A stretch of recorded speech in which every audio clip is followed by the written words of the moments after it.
ថ្ងៃនេះមានហេតុអង្គចាក្រៃឃើញពពកអើយបាំងថ្ងៃបាត់ពន្លឺរស្មីនៃព្រះសូរិយា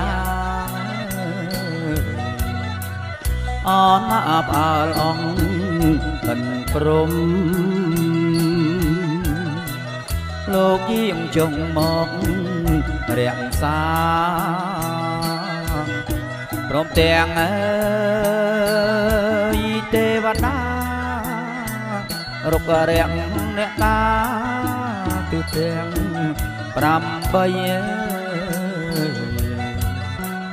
អណាសំបីតែបាក់សាអណាសំបីតែបាក់សៃអបអអើយលោកក្រៃពិតណាស់ហើយម្ចាស់ថ្លៃអើយមានបុណ្យបារមីដែលជាហើយអង្គចាអណាលោកជួយសាទរ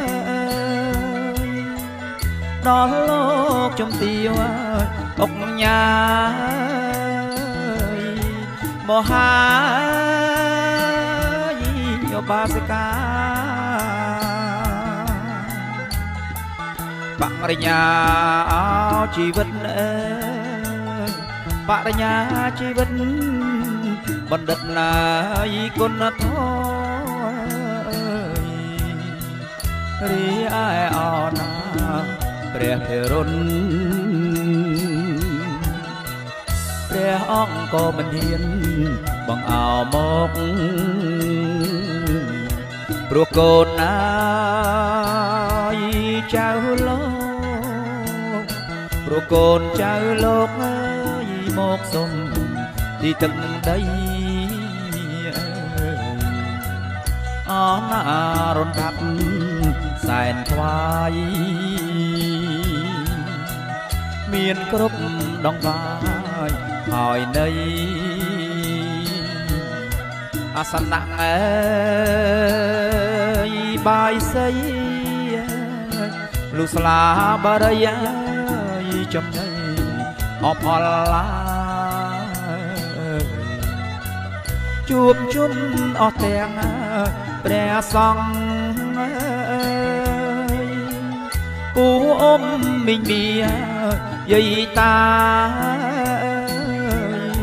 បញ្ចុងអើយសេឡាក៏សាងឲ្យស្ថាបនាខ្លងពីវត្តណាគិរីអស្ដេចគង់